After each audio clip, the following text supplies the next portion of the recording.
نماز ایسا عمل ہے کہ جس کو اللہ نے اپنے محبوب کو عرشوں پہ بلا کر وہاں پہ فرض فرمایا، اور قیامت کے دن سب سے پہلے نماز کے بارے میں پوچھا جائے گا۔ روز محشر کے جہاں گداز بود اولی پرسش نماز بود۔ نماز کی اہمیت اتنی ہے کہ بندے کی جان کا مسئلہ بنا ہوتا ہے، اس وقت بھی نماز معاف نہیں۔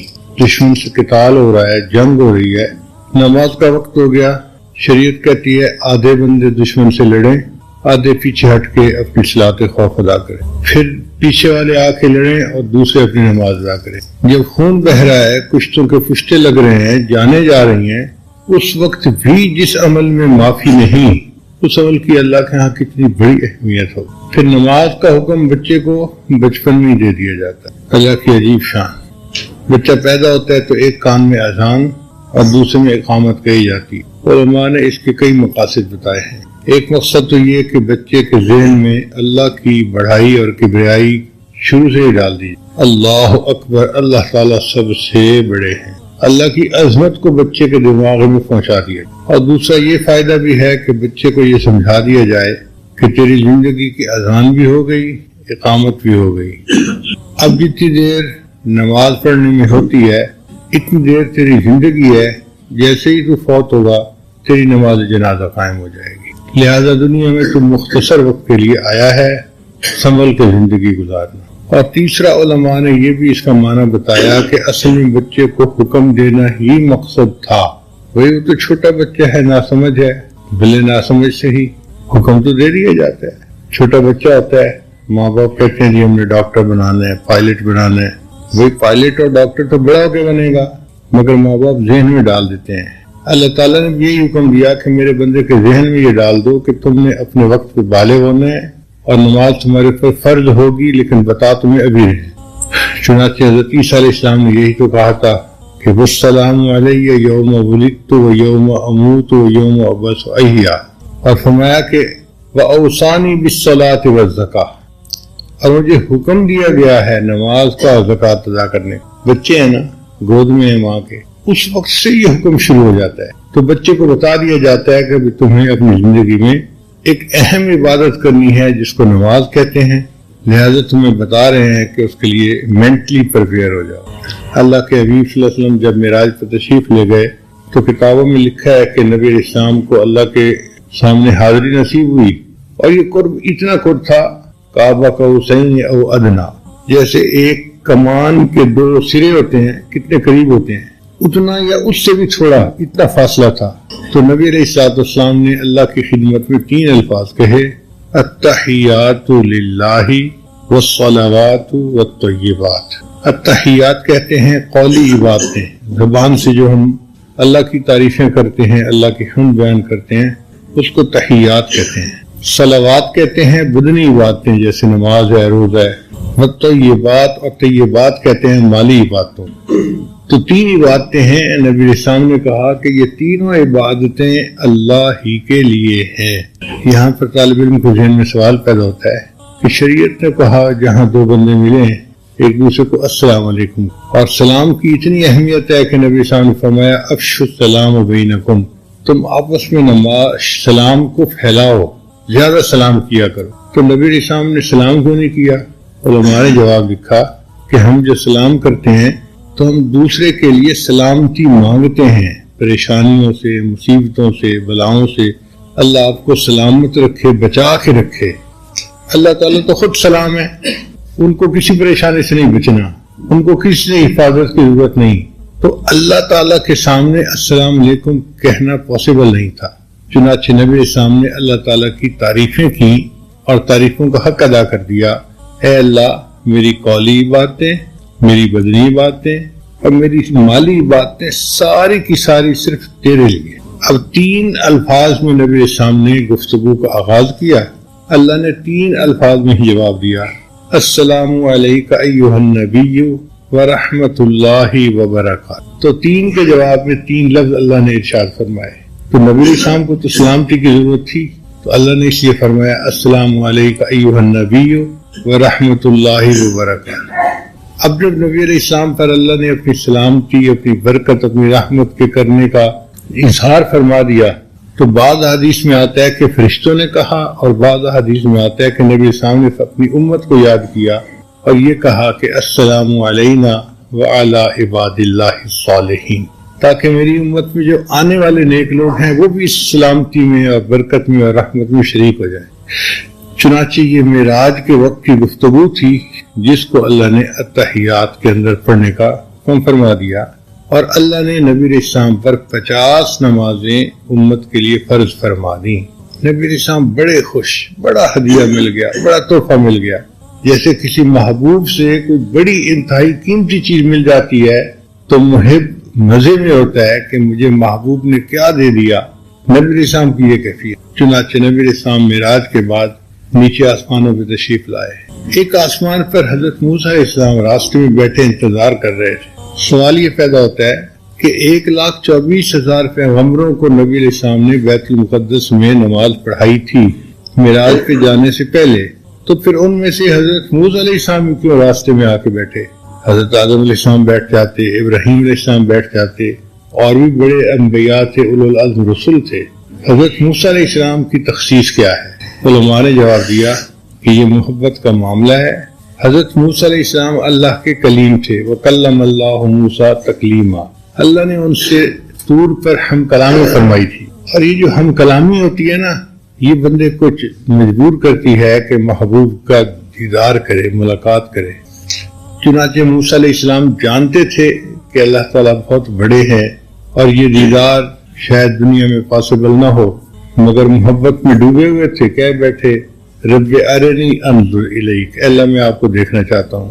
اللہ نے فرما دیا میرے پیارے موسیٰ علیہ السلام تو مجھے نہیں دیکھ سکتا، آپ ذرا اس پہاڑ کو دیکھو، میں پہاڑ پر اپنی تجلی ڈالتا ہوں، اگر تم اس کو برداشت کر جاؤ گے تو پھر بات۔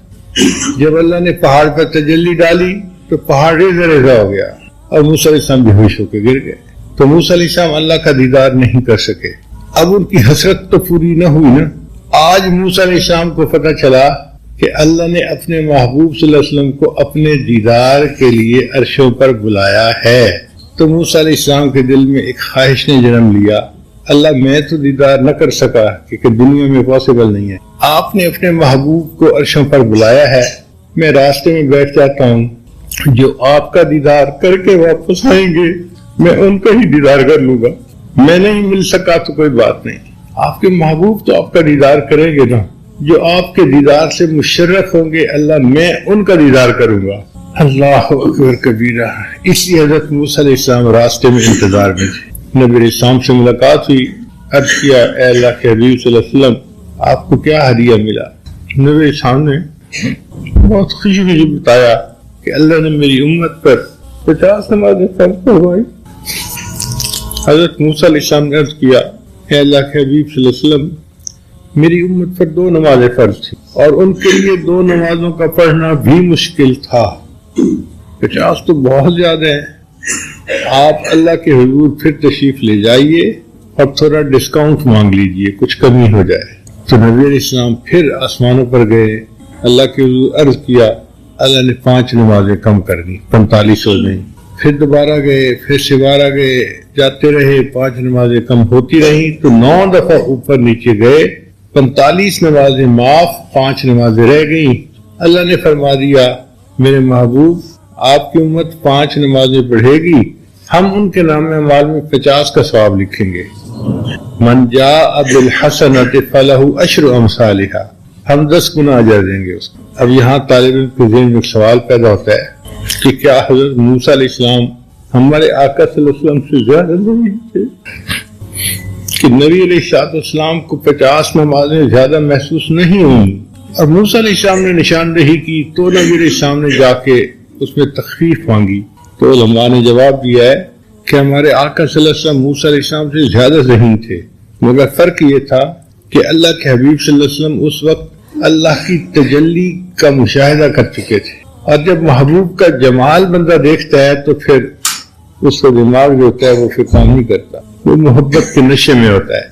تو نبی علیہ السلام پر وہ جو دیدار کا نشہ تھا وہ اتنا غالب آ گیا تھا کہ اگر بالفرض اللہ 500 نمازیں بھی فرض فرما دیتے تو نبی علیہ السلام اس کو بھی قبول کر لیتے۔ واقعی یہ عشق ایسی چیز ہے، دیدار کے وقت میں اگر محبوب کچھ مطالبہ کرے تو عاشق ہر قیمت دینے کو تیار ہوتا ہے اس کے۔ اس دیدار کے نعمت کی وجہ سے محبوب کو یہ 50 نمازیں کچھ زیادہ لگی نہیں۔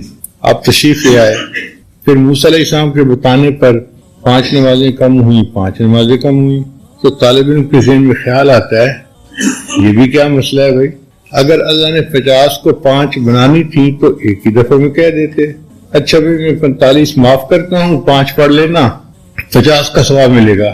یہ کیا مسئلہ ہے کہ بار بار آ رہے ہیں جا رہے ہیں، آ رہے ہیں جا رہے ہیں، اور 5 نمازیں معاف ہوتی جا رہی ہیں۔ علماء نے اس کا بھی جواب دیا کہ اللہ تعالیٰ چاہتے تو ایک وقت میں ہی 45 نمازیں معاف کر سکتے تھے، مگر اللہ تعالیٰ نے چاہا کہ میرا محبوب بار بار میرے پاس آئے اور مجھے بھی اپنے محبوب کو اتنا قریب لانے کا موقع بار بار مل جائے۔ جس سے محبت ہو نا تو اس کو ایک دفعہ دیکھنے سے دل نہیں بھرتا، دل چاہتا ہے بار بار آنا جانا لگا رہے۔ اور یہ بھی تھا کہ اللہ نے چاہا کہ میرے محبوب صلی اللہ علیہ وسلم کل کو دشمن آپ کو تانا دیں گے، وہ جی ایک دفعہ عروج مل گیا تھا بس معراج ہو گئی۔ اللہ نے فرمایا نہیں، میرے محبوب صلی اللہ علیہ وسلم جتنی بار آپ چاہیں گے اتنی بار عروج پر آئیں گے، آپ کے لیے آنے جانے کی کوئی پابندی نہیں۔ تو واقعی پتہ چلا کہ محبوب نے جتنی بار چاہا اللہ نے اتنی بار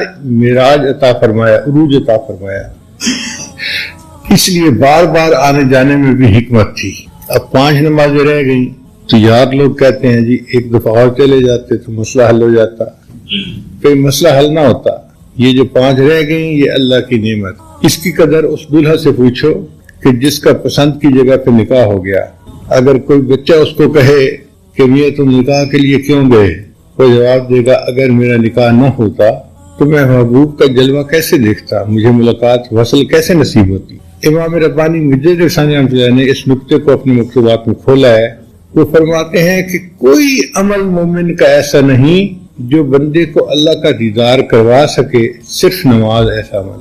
اگر نماز نہ ہوتی محبوب کے چہرے سے پردہ کون ہٹاتا اور اس کے دیدار سے کون لطف اندوز ہو سکتا۔ اس کی شکر ادا کرتے ہیں کہ اللہ نے 5 نمازیں رکھی اور اس نماز کے صدقے اللہ تعالیٰ جنت میں مومنوں کو اپنا دیدار عطا فرمائیں گے۔ حضرت مجدد ثانی رحمۃ اللہ نے اپنے مکتوبات میں یہ بات بڑی تفصیل سے لکھی ہے کہ جس کیفیت کی نماز بندہ دنیا میں پڑھے گا اسی طرح کا اس کو دیدار جنت میں حاصل ہوگا۔ جیسے بندے کی نظر ہوتی ہے نا 6x6، وہ پھول کو دیکھتا ہے تو اس کا رنگ، اس کی رعنائی، اس کا ایک ایک ریشہ اس کو نظر آ رہا ہوتا ہے، پوری خوبصورتی نظر آ رہی ہوتی ہے۔ اور جس کی نظر تھوڑا کم ہوتی ہے اس کو پھول تو نظر آتا ہے لیکن وہ رعنائی نظر نہیں آتی، اور نظر کم ہو تو پھر پھول کا صرف سائز نظر آتا ہے، آگے رنگ کا بھی پتہ نہیں چلتا کہ رنگ کون سا تھا۔ اس کا بینائی کے ساتھ تعلق ہے۔ تو نماز میں یکسوئی ہوگی، قیامت کے دن جنت میں بندے کی بینائی اسی قدر ہوگی اور اتنا ہی اس کو اللہ تعالیٰ کے دیدار کا پھر مزہ اور لطف آئے گا، بغیر کسی پردے کے وہ اللہ کا دیدار کرے گا۔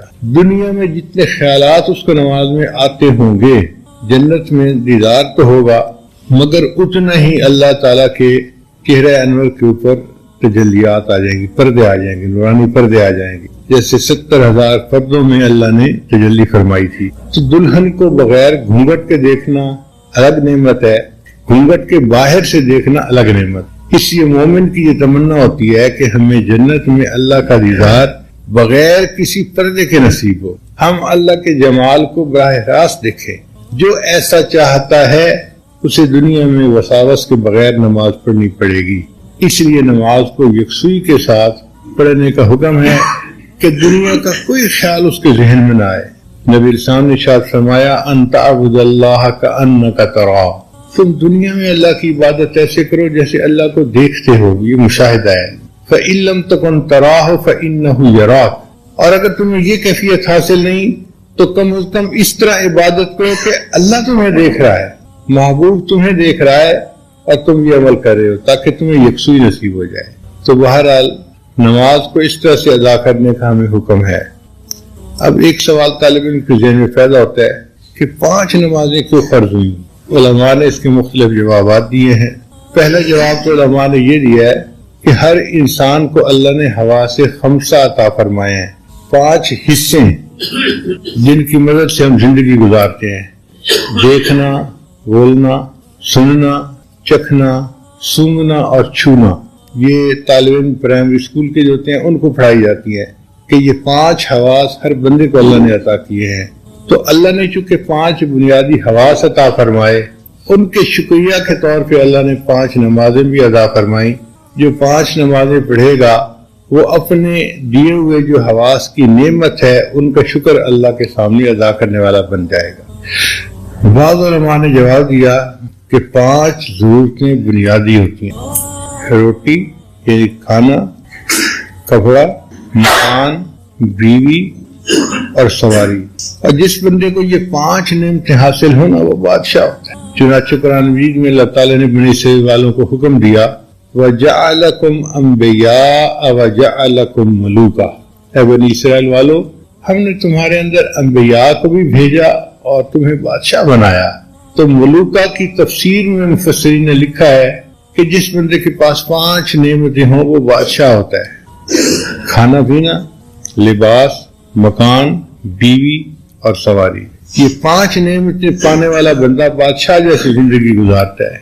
آپ غور کیجئے، ہم میں سے آج ہر بندہ بادشاہ والی زندگی گزار رہا ہے، اور عجیب بات کہ ہمارے شکوے ختم ہی نہیں ہوتے، یہ نہ ملا، وہ نہ ملا، یہ نہ ملا، وہ نہ ملا۔ ہمیں اللہ کی نعمتوں کا شکر ادا کرنا چاہیے۔ تو چونکہ 5 نعمتیں ہیں بنیادی جو اللہ نے ہمیں عطا فرمائیں، ان کے بدلے ہم 5 وقت نماز میں اللہ کی برکت رکھ۔ چنانچہ چاشت پڑھتا ہے تو برکت جو دی عطا فرما تو نہیں پڑھ سکتا، مگر برکت تو پڑھنی چاہیے، فری تو ہو جانی چاہیے۔ بلکہ فقہا نے تو یہاں تک لکھا ہے کہ بندہ مصروف ہو جاتا ہے کہ وہاں اس کی نفل پڑھ کے نہیں ہوتا۔ اشراق کے وقت میں 2 رکعت اشراق کی پڑھ لے، چاشت کے اللہ اس بھی قبول فرما لیں گے۔ اشراق اور چاشت تو اس طرح ہو گئی۔ پھر اس کو صلاۃ اوابین کہتے ہیں، وہ مغرب کے بعد 5 منٹ لگتے ہیں، لیکن اجر کتنا؟ حدیث پاک میں بندہ اول پڑھتا ہے اللہ اس کو 12 سال کی ثواب عطا فرما۔ 6 رکعت 12 سال کی عبادت ملا، کتنا بڑا انعام ہے۔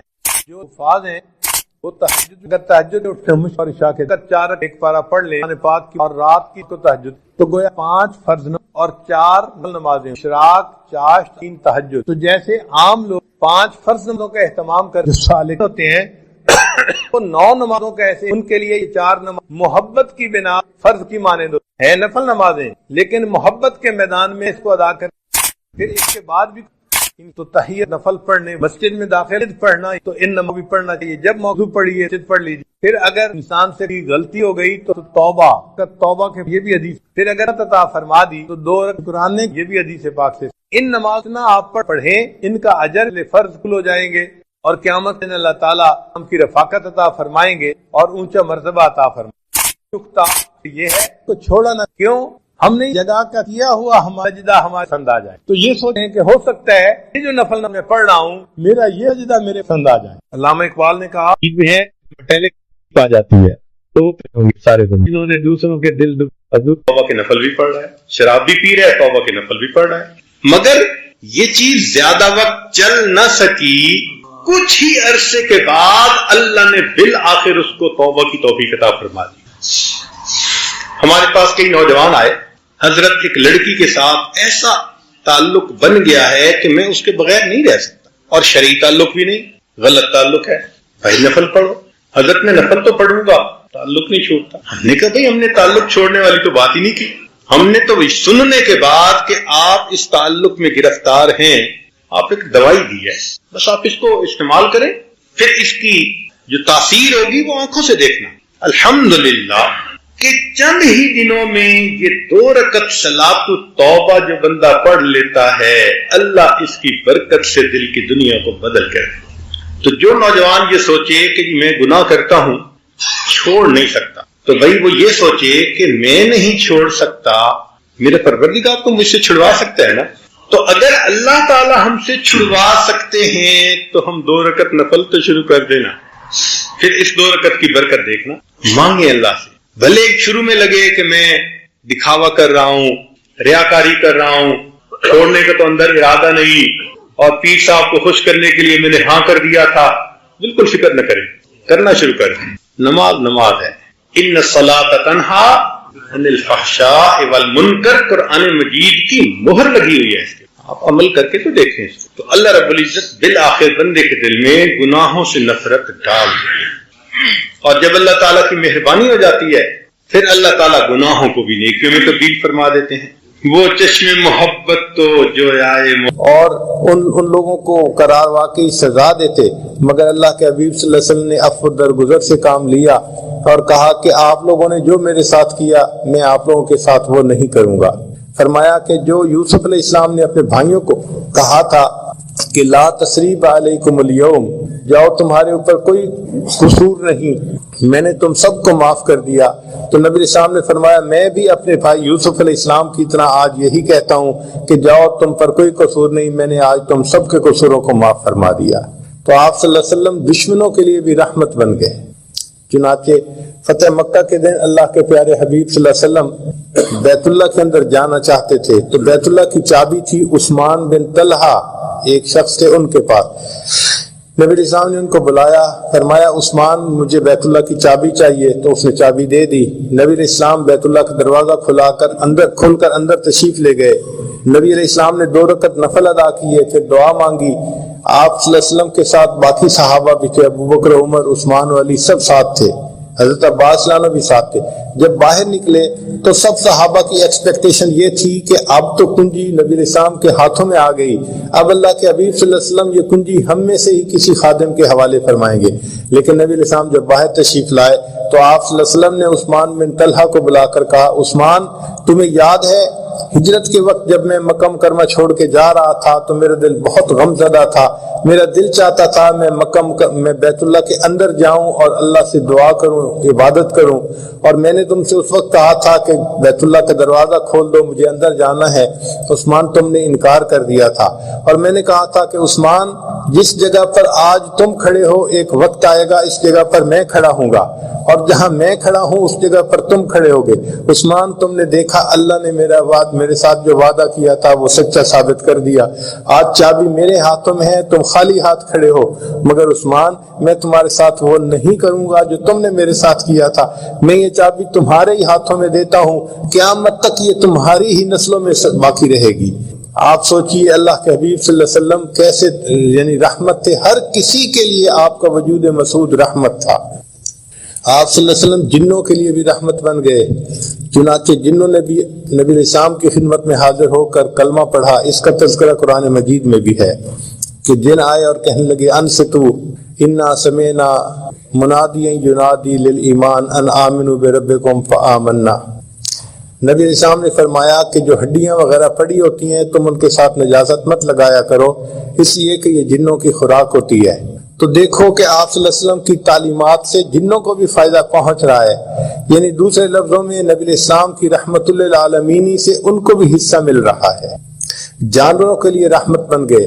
قریش مکہ کے زمانے میں کھڑے جانور کو جسم کے کسی حصے کا گوشت کاٹ کے پکایا جاتا تھا، اور جانور کو کیا تکلیف ہوئی اس کا کوئی خیال نہیں رکھا جاتا تھا۔ نبی علیہ السلام تشریف لائے تو اللہ کے حبیب صلی اللہ علیہ وسلم نے بتلایا کہ جانور کو اس طرح نہیں تکلیف دینی چاہیے، ہاں اگر اللہ کے نام پہ ذبح کرنا ہو وہ تو اور بات ہے۔ چنانچہ آپ صلی اللہ علیہ وسلم نے فرمایا کہ جانور کو تم اگر اپنے گھر میں پالو تو اس کو تم ضرورت کے مطابق کھلاؤ اور پلاؤ اور اس کا خیال رکھو، اور یہ بھی فرمایا کہ اگر اونٹ وغیرہ ہے تو کھڑی حالت میں اس کے اوپر مت بیٹھ جاؤ، اس کو کرسی کے طور پہ استعمال نہ کرو، اگر اوپر بیٹھنا ہے تو تم اب سفر کرو۔ تو اللہ کے حبیب صلی اللہ علیہ وسلم نے جانوروں کے بھی حقوق آ کر سمجھائے، تو جانوروں کو بھی محبوب کی رحمت للعالمین سے حصہ مل گیا۔ چنانچہ اللہ تعالیٰ فرماتے ہیں وما ارسلناک الا رحمت للعالمین۔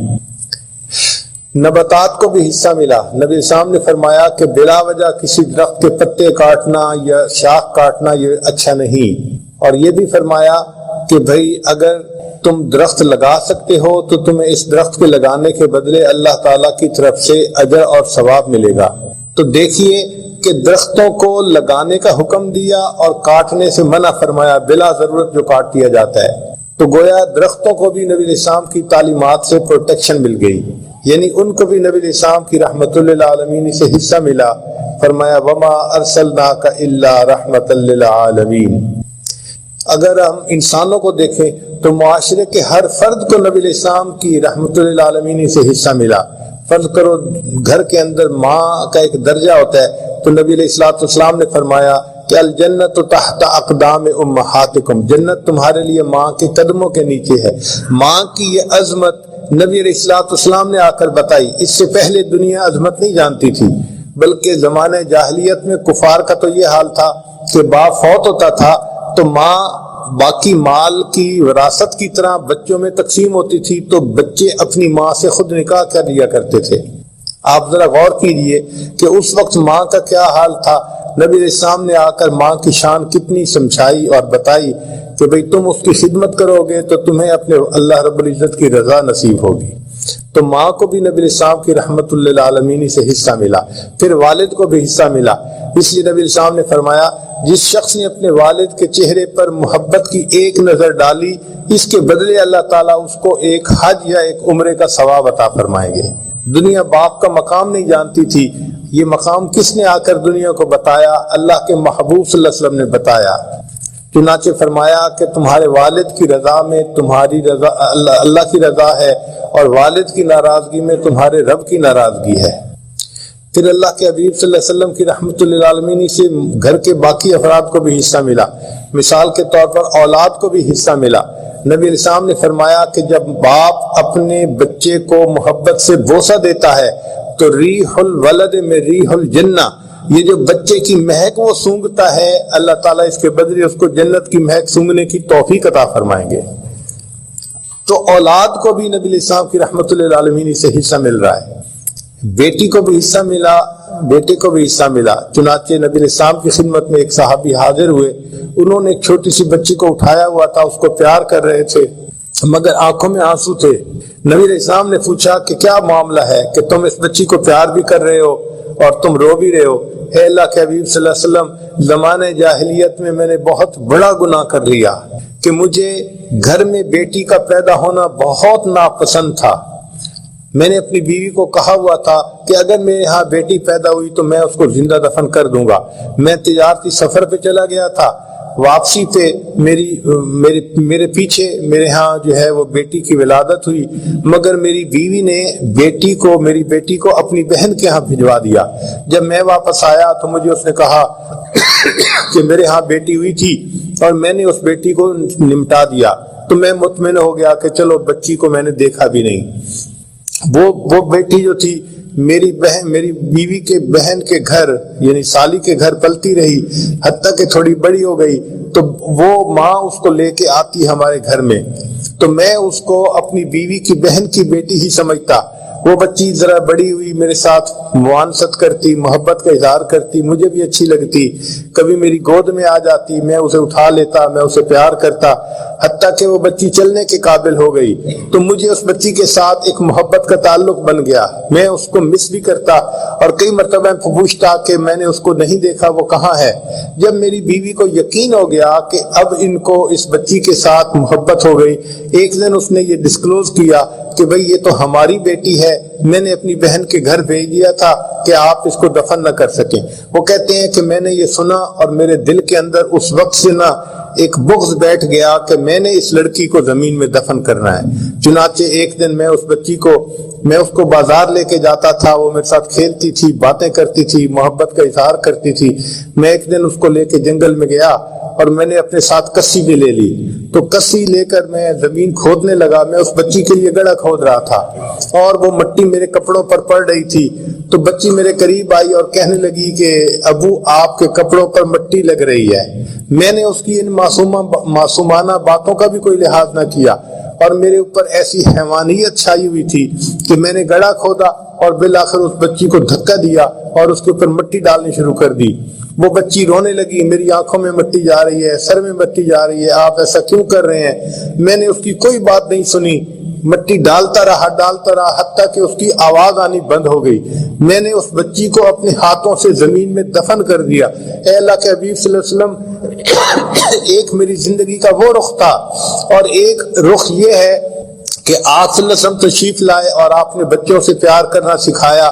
یہ بیٹی میرے بھائی کی بیٹی ہے, چھوٹی ہے, مگر اب اس کو بھی میں پیار کرتا ہوں, اپنے ساتھ لے کے پھرتا ہوں اور اپنی محبت کا اظہار کرتا ہوں. تو اللہ کے محبوب صلی اللہ علیہ وسلم کی رحمت للعالمین سے بیٹی نے بھی حصہ پایا, بیٹے نے بھی پایا, ماں نے بھی پایا, باپ نے بھی پایا, میاں نے بھی پایا, بیوی نے بھی پایا. چنانچہ نبی علیہ السلام نے فرمایا کہ جو عورت اس حال میں فوت ہو کہ وہ فرض ادا کرنے والی ہو اور اس کا خامد اس سے راضی ہو تو اس کے لیے جنت کے سب دروازے کھول دیے جائیں گے, وہ جس دروازے سے چاہے گی جنت میں داخل ہو جائے گی. خامد کو یہ مقام کس نے سمجھایا؟ اللہ کے حبیب صلی اللہ علیہ وسلم نے سمجھایا. تو خامد کو بھی رحمت للعالمین سے حصہ ملا, وما ارسلناک الا رحمت للعالمین. اور بیوی کو بھی حصہ ملا. چنانچہ زمانہ جاہلیت میں بیویوں کے ساتھ بہت برا سلوک کیا جاتا تھا, یہاں تک کہ اگر جو ہے وہ خامد کی وفات ہو جاتی تھی تو بیوی کو منحوس سمجھا جاتا تھا اور اس کو شہر میں رہنے نہیں دیا جاتا تھا, بلکہ مکہ کے باہر الگ تھلگ کچھ کمرے بنے ہوئے تھے, اس کو وہاں بھیج دیا جاتا تھا کہ یہ منحوس عورت ہے, یہ اس آبادی میں رہنے کے قابل نہیں ہے. حالانکہ خاوند کی موت اس کی قسمت کے معاملہ ہے, عورت کا اس میں کیا قصور ہے, مگر اس عورت پر الزام لگایا جاتا تھا. اللہ کے حبیب صلی اللہ علیہ وسلم تشریف لائے تو آپ نے سکھایا کہ دیکھو اچھا خامد وہ ہے جو تم میں سے اپنی بیوی کے ساتھ زیادہ اچھے سلوک کی زندگی گزارے. نبی علیہ السلام نے فرمایا خیرکم خیرکم لأہلہ, تم میں سے سب سے بہتر وہ ہے جو تم میں سے اپنے اہل خانہ کے لیے بہتر ہے. تو آدمی کی اچھائی کا اندازہ اس کے دفتر سے نہیں لگائیں گے, اس کے بزنس سے نہیں لگائیں گے, اس کی فیکٹری سے نہیں لگائیں گے, بلکہ اس کی اچھائی کا اندازہ اس کے گھر والوں کے ساتھ جو اس کا اخلاق ہے اس سے لگائیں گے کہ بھئی یہ گھر والوں کے ساتھ حسن معاشرت کتنی رکھتا ہے. آپ دیکھیے بیوی کو عزت کس نے دلوائی؟ اللہ کے محبوب صلی اللہ علیہ وسلم نے دلوائی. چنانچہ ایک روایت کا مفہوم ہے کہ خاوند جب بیوی کو محبت کی نظر سے دیکھ کر مسکراتا ہے اور بیوی خاوند کو دیکھ کر مسکراتی ہے, اللہ رب العزت ان دونوں کو دیکھ کر مسکراتے ہیں. اس لیے فرمایا کہ انسان جو بھی خرچ کرتا ہے وہ صدقہ کہلاتا ہے دین کے لیے, لیکن اگر وہ بیوی کے اوپر خرچ کرتا ہے تو اللہ تعالیٰ اس کو بہترین صدقہ کرنے کا ثواب عطا فرماتے ہیں. تو بیوی کو عزتیں ملی اللہ کے حبیب صلی اللہ علیہ وسلم کی وجہ سے. اس لیے فرمایا وما ارسلناک الا رحمت للعالمین. پھر اللہ کے حبیب صلی اللہ علیہ وسلم نے کی رحمت سے تاجر نے بھی حصہ پایا. نبی اسلام نے فرمایا التاجر الصدوق, جو سچ بولنے والا تاجر ہوگا اللہ تعالیٰ اس کو قیامت کے دن انبیاء کی قطار کے فوراً پیچھے جگہ عطا فرمائیں گے. تو تاجر کو بھی عزتیں ملی دنیا کی اور آخرت کی. مزدور نے بھی نبی علیہ السلام کی رحمت للعالمین سے حصہ پایا. حدیث پاک میں ہے کہ نبی علیہ السلام کے بعد ایک صحابی آئے, انہوں نے مصافحہ کیا. نبی علیہ السلام نے دیکھا کہ ان کے ہاتھ بہت سخت ہے, یعنی اس میں گٹے پڑے ہوئے تھے. تو محبوب صلی اللہ علیہ وسلم نے پوچھا کہ آپ کے ہاتھ کو کیا ہوا؟ عرض کیا ہے اللہ کے حبیب صلی اللہ علیہ وسلم میں پتھر توڑتا ہوں اور وہ پتھر مکان بننے میں استعمال ہوتے ہیں اور مزدوری کی وجہ سے میرے ہاتھ جو ہیں وہ سخت ہو گئے ہیں. تو نبی علیہ الصلوۃ والسلام نے فرمایا القاسب حبیب اللہ, کہ جو ہاتھ سے محنت اور مزدوری کرتا ہے وہ اللہ کا حبیب ہوتا ہے. تو دیکھو مزدور کو بھی عزت مل رہی ہے. دنیا مزدور کو احترام نہیں دیتی, کم نظر سے دیکھتی ہے. اللہ کے حبیب صلی اللہ علیہ وسلم نے بتلایا کہ نہیں, مزدور جو ہوتا ہے وہ اللہ کا حبیب ہوتا ہے, اللہ کا محبوب ہوتا ہے, اللہ کا دوست ہوتا ہے. پھر اللہ کے حبیب صلی اللہ علیہ وسلم امیر کے لیے بھی رحمت بنے, غریب کے لیے بھی رحمت بنے. چنانچہ نبی علیہ الصلوۃ والسلام نے فرمایا کہ جو امیر لوگ نرم بستروں پر زندگیاں گزارنے والے ہوں گے مگر اللہ کو یاد کریں گے, اللہ اس کے بدلے ان کو قیامت کے دن جنت عطا فرمائیں گے. نرم بستروں پر ذکر کرنے کی وجہ سے اللہ تعالیٰ ان کو جنت کی نعمتیں عطا فرمائیں گے. تو امیر کو سمجھ لگ گئی کہ کس طرح میں زندگی گزاروں تو مجھے جنت کا راستہ نصیب ہو جائے گا. تو امیر کے لیے بھی آپ رحمت بن کر تشریف لائے اور اللہ کے نبی صلی اللہ علیہ وسلم غریب کے لیے بھی رحمت بن کر آئے. نبی علیہ السلام نے خوشخبری دی کہ قیامت کے دن جو غریب ہوں گے وہ امیروں سے 500 سال پہلے جنت میں داخل کر دیے جائیں گے, اور آخرت کا ایک دن دنیا کے 50,000 سال کے برابر ہوگا. اگر ایک دن دنیا کے 50,000 سال کے برابر ہے تو جو لوگ 500 سال پہلے جنت داخل کر دیے جائیں گے وہ کتنے خوش نصیب لوگ ہوں گے. نبی علیہ السلام نے دعا مانگی، اللہم احینی مسکینہ وامیتنی مسکینہ واحشرنی فی زمرۃ المساکین، اے اللہ مجھے مسکینی کی حالت میں زندہ رکھیے، مسکینی کی حالت میں مجھے موت دیجیے، اور قیامت کے دن مسکینوں کے ساتھ میرا حشر فرما دیجیے۔ تو غریب اور مسکین کو عزت ملی کہ اللہ کے حبیب صلی اللہ علیہ وسلم نے دعائیں ایسی کی کہ جس کی وجہ سے مسکینوں کو دنیا میں عزت کی نگاہ سے دیکھا جانے لگا۔ اس کو کہتے ہیں وما ارسلناک الا رحمت للعالمین، اے محبوب ہم نے آپ کو نہیں بھیجا مگر جہانوں کے لیے رحمت بنا کر بھیجا ہے۔ اللہ کے حبیب صلی اللہ علیہ وسلم بیمار کے لیے رحمت بن کر تشریف لائے۔ نبی علیہ السلام نے فرمایا کہ جب کوئی آدمی بیمار ہوتا ہے تو اللہ رب العزت اس کے لیے فرشتے کو بلا کر فرماتے ہیں کہ دیکھو میرا بندہ صحت کی حالت میں جو اعمال کرتا تھا اب بیمار ہو گیا، اب عذر ہے، لیکن جو اعمال صحت میں کرتا تھا تم اس کا وہ اجر اسی طرح لکھتے رہنا۔ اور یہ بھی فرمایا کہ یہ درد کی وجہ سے کراہے گا تو اس کے کراہنے پر سبحان اللہ اور الحمدللہ پڑھنے کا اجر لکھنا۔ اور یہ بھی فرمایا کہ بیمار آدمی جب شفا پاتا ہے تو اس کے گناہ اس طرح جھڑ جاتے ہیں جیسے پت جھڑ کے موسم میں درختوں کے پتے جھڑ جایا کرتے ہیں۔ چنانچہ بعض احادیث میں ہے کہ بعض بیمار لوگ جب بیماری سے شفا یاب ہوتے ہیں وہ اس طرح گناہوں سے پاک ہوتے ہیں جیسے اس دن پاک تھے جب ان کی ماں نے ان کو جنم دیا تھا۔ تو بیماری انسان کے لیے مغفرت کا سبب بن جاتی ہے۔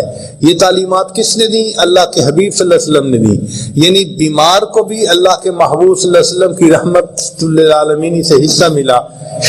اس کو کہتے ہیں وما ارسلناک الا رحمت للعالمین۔ پھر اللہ کے حبیب صلی اللہ علیہ وسلم یتیم کے لیے بھی رحمت بن کر تشریف لائے۔ چنانچہ یتیموں کے ساتھ زمانہ جاہلیت میں بہت برا سلوک کیا جاتا تھا، ان کا مال پیسہ غبن کر لیا جاتا تھا اور ان کو لاوارث چھوڑ دیا جاتا تھا، کوئی ان کے سر پہ ہاتھ رکھنے والا نہیں ہوتا تھا۔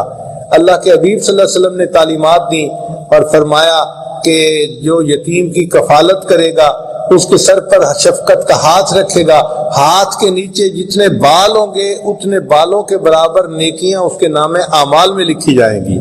بلکہ حدیث پاک میں مشہور واقعہ ہے کہ عید کے دن نبی علیہ السلام عیدگاہ کی طرف تشریف لے چلے تو آپ صلی اللہ علیہ وسلم جب گلی میں پہنچے تو کچھ بچے نہائے دھوئے اچھے کپڑے پہنے آپس میں خوش خوش کھیل رہے تھے۔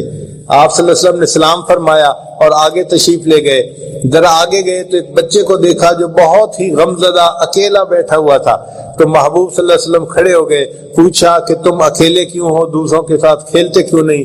اس نے کہا اے اللہ کے حبیب صلی اللہ علیہ وسلم میں یتیم مدینہ ہوں، میرے والد صاحب فوت ہو گئے، کوئی نہیں جو میرے لیے کپڑے لاتا اور میری والدہ مجھے نہلا دھلا کر کپڑے پہناتی، میں اس وقت لاوارث ہوں تو اس لیے میں تنہا بیٹھا اپنے والد کو یاد کر رہا ہوں۔ نبی علیہ السلام نے اسے فرمایا اچھا تم میرے ساتھ آؤ۔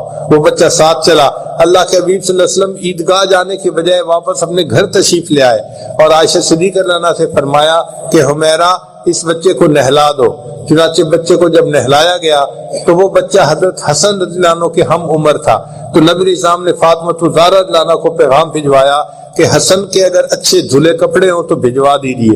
وہ جب کپڑے آ گئے تو وہ بچے کو نئے یا دھلے ہوئے کپڑے صاف پہنا دیے گئے، پھر ان کے سر پہ تیل لگایا گیا، آنکھوں میں سرما ڈالا گیا، عائشہ صدیقہ رضی اللہ عنہا نے اس کے بالوں میں کنگھی بھی کی، خوشبو لگائی۔ جب وہ بچہ تیار ہو گیا تو اللہ کے حبیب صلی اللہ علیہ وسلم نے اس سے پوچھا کہ بتاؤ تم اپنے والد کے ساتھ جب عیدگاہ جاتے تھے تو کس طرح چل کے جاتے تھے، ہاتھ پکڑ کے چلتے تھے یا کیا کرتے تھے؟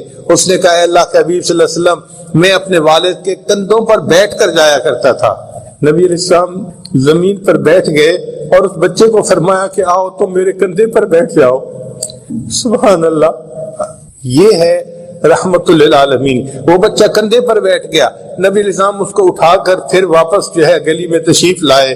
اب وہ بچے جو کھیل رہے تھے انہوں نے دیکھا پہلے یہی بچہ تنہا الگ بیٹھا تھا، اب یہ نہایا دھو کر نبی علیہ السلام کے مبارک کندھوں پر بیٹھ رہا ہے۔ تو ان بچوں نے آنکھوں میں ایک دوسرے سے گفتگو کی اور بات چیت کی، پوچھا کہ کیا معاملہ ہے، تو اس بچے نے خوش ہو کر کہا کہ مجھے اللہ کے محبوب صلی اللہ علیہ وسلم نے اپنا بیٹا بنا لیا۔ کتابوں میں تو یہاں تک لکھا ہے کہ وہ جو کھیل رہے تھے بچے، ان میں سے ایک بچے نے ٹھنڈی سانس لی اور کہنے لگا کاش میرے والد بھی فوت ہو چکے ہوتے اور اللہ کے حبیب صلی اللہ علیہ وسلم مجھے بھی اپنا بیٹا بنا لیتے۔ نبی علیہ السلام اس حال میں اس بچے کو لے کے عیدگاہ تشریف لائے تو جب آپ صلی اللہ علیہ وسلم ممبر پر چڑھنے لگے تو وہ بچہ نیچے بیٹھنے لگا. نبی نظام نے فرمایا نہیں، تم نیچے نہیں بیٹھو گے، بلکہ ممبر میں جہاں میں بیٹھوں گا میرے ساتھ تم بیٹھو گے. آپ صلی اللہ علیہ وسلم نے اس یتیم بچے کو اپنے ساتھ بٹھایا اور پھر اس کے سر پر ہاتھ رکھ کر فرمایا انا وکافل الیتیم ہاکذا، کہ قیامت کے دن میں اور یتیم کی کفالت کرنے والا جنت میں اس طرح ایک دوسرے کے ساتھ اکٹھے ہوں گے. اب دنیا کو پتہ چلا کہ یتیم کی کفالت کرنا کتنا بڑا اجر کا کام ہے. تو اللہ کے حبیب